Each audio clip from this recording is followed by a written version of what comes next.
I'm Steve from This Week with Cars, and today I need to work on my 1957 Lloyd LP600 Alexander. If you've never heard about Lloyd, you've probably heard of its parent company Borgward. These cars were built in Bremen, Germany, and I believe the Alexander was a special version made for the American market. I bought this car in 2013 and didn't do much with it for a few years. 2 winters ago, I decided to restore the exterior of the car. Here's some pictures of what this car looked like when I bought it in 2013.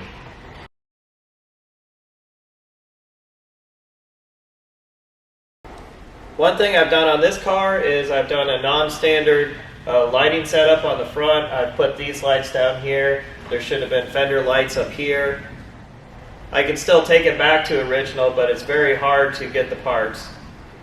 I did get the car running for a while when I first bought it, just as you've seen me do in previous videos.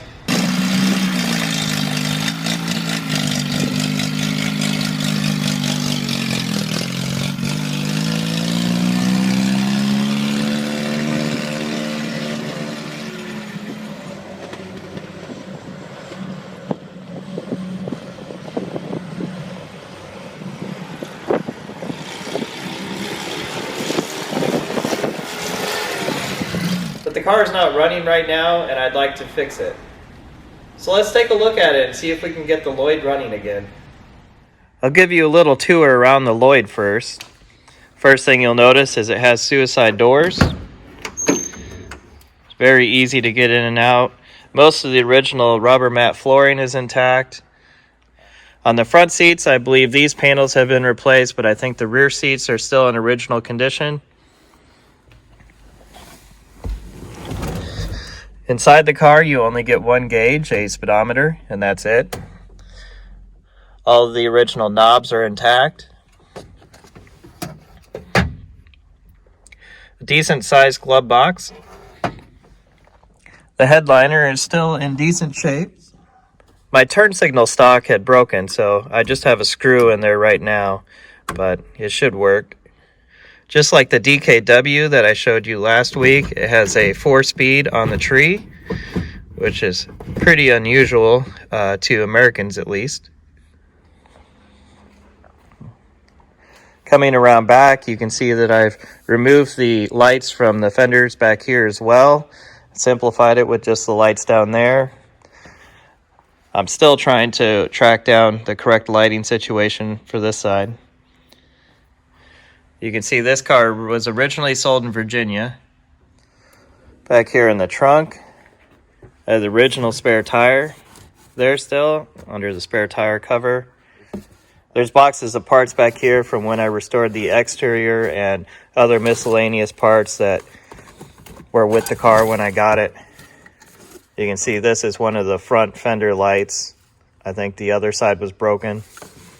This is a printing from the original owner's manual. You can see here what the shift pattern is for the 4 on the tree with reverse. The shift pattern is backwards from the normal 3 on a tree. Let's get under the hood and start troubleshooting. The original fuel tank was all rusted out and I had to make another one. I did put the original hood stay onto this fuel tank and cut out the top of the original fuel tank so that I could retain the original filler. Unlike most British microcars, the Germans tended to make their own small automobile engines. This car is powered by a 4-stroke, 2-cylinder, 600cc engine. And this is not a repurposed motorcycle engine. This engine was built by Lloyd with the intention of it being used in cars. You can see the Lloyd logo here in the casting.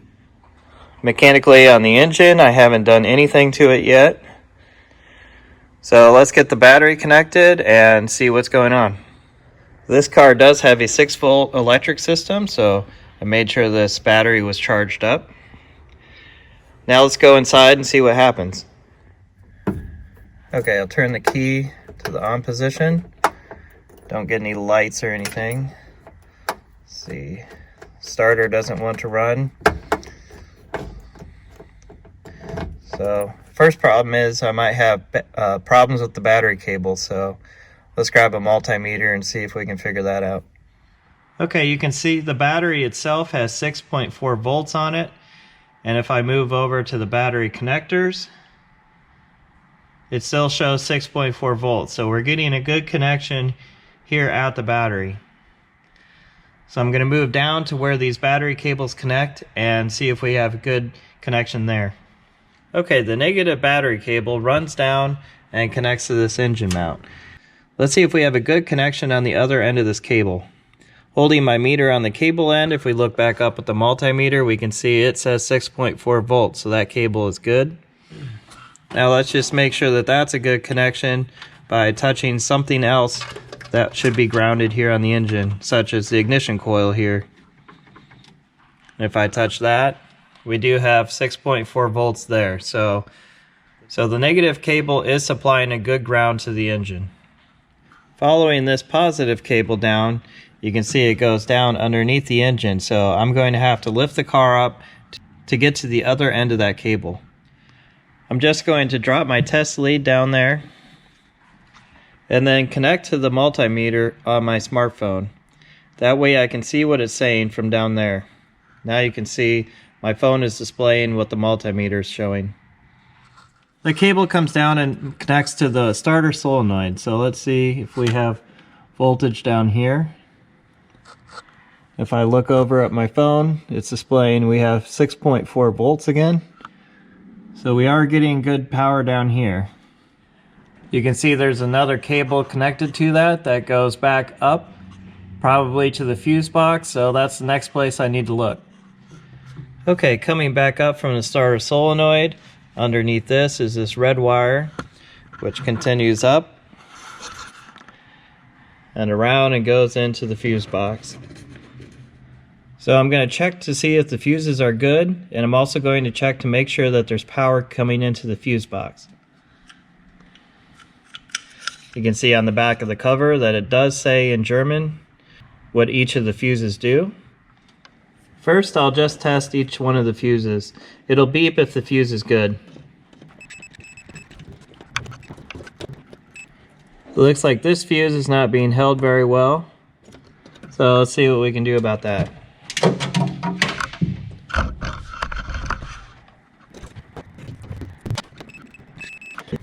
Okay, the fuses themselves are good. Okay, now that I know the fuses themselves are okay, I'm going to check and see if there's any power anywhere on the fuse block.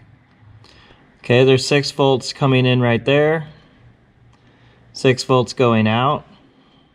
Okay, this fuse with the red wire coming in, number 6, has power all the time.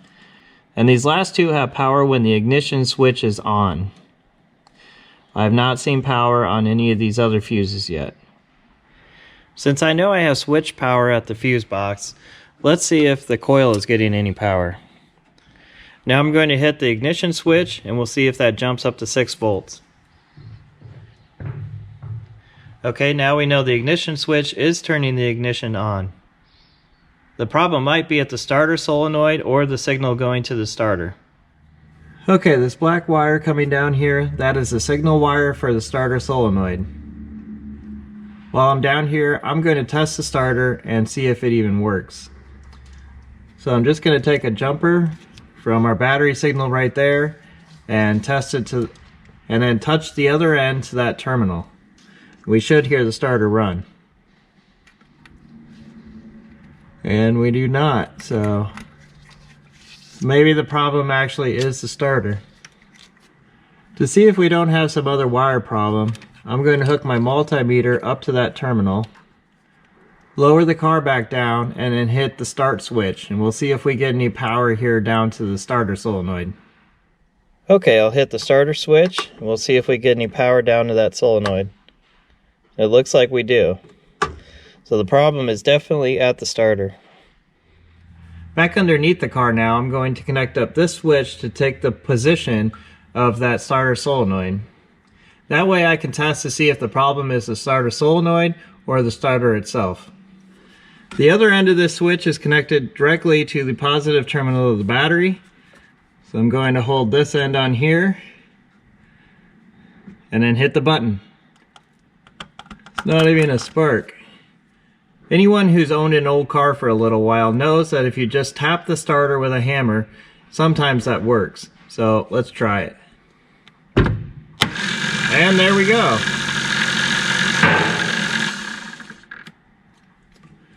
But the starter will only run when I tap it with a hammer.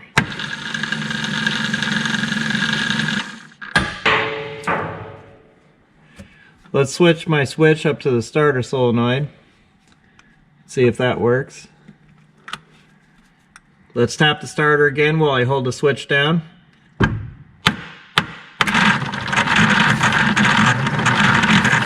And now it's turning the engine over. So the problem is definitely inside the starter.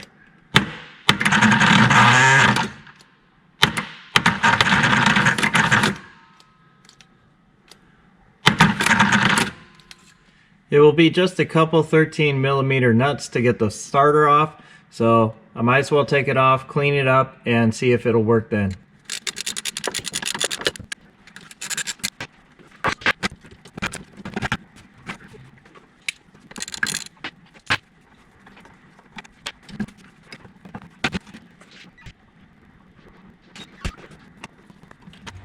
The way the starter works is power comes into the starter solenoid right here, and then once you get a signal onto this terminal, it connects this terminal and this terminal together like a switch. The power then runs to the starter and turns the starter on. I'm going to loosen this nut so that I can clean this terminal and strap real well. You can see all the dirt that had gotten on the other side of that strap, so it was not making a very good contact there. I'm going to mask this part off and then take this over to the media blaster and get everything cleaned up. Okay, I have the starter cleaned up and I washed the end of the starter out just to make sure if anything got in there, I got it out. Now you can see this strap that runs the length of the starter here. That's going to have a positive voltage on it. However, the casing is going to have a negative voltage. There was a really fragile cloth insulation that was wrapped around that strap, so to keep it from shorting out, I'm going to have to wrap that in some tube heat shrink.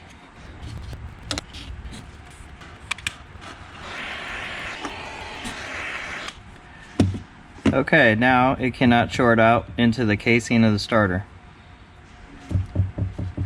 Before I put this nut back on, I'm going to take it over to the wire wheel and clean this up as well so I get as good a contact as possible.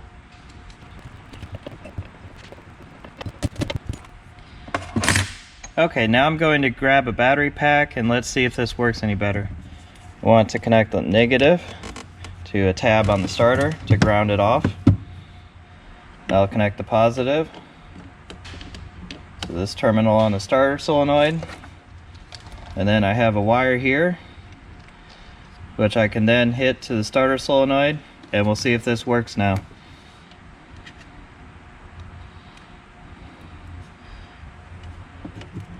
It still does not work.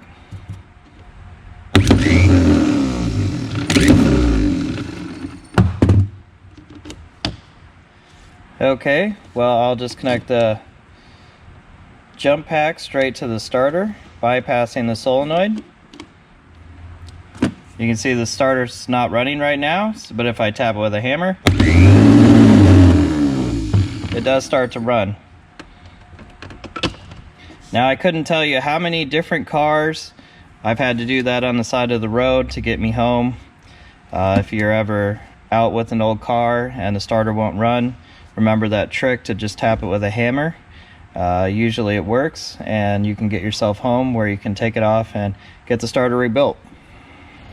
It looks like that's as far as I can go today. I'll do another video on this car once I get the starter fixed. If you like videos like this, comment below and click subscribe.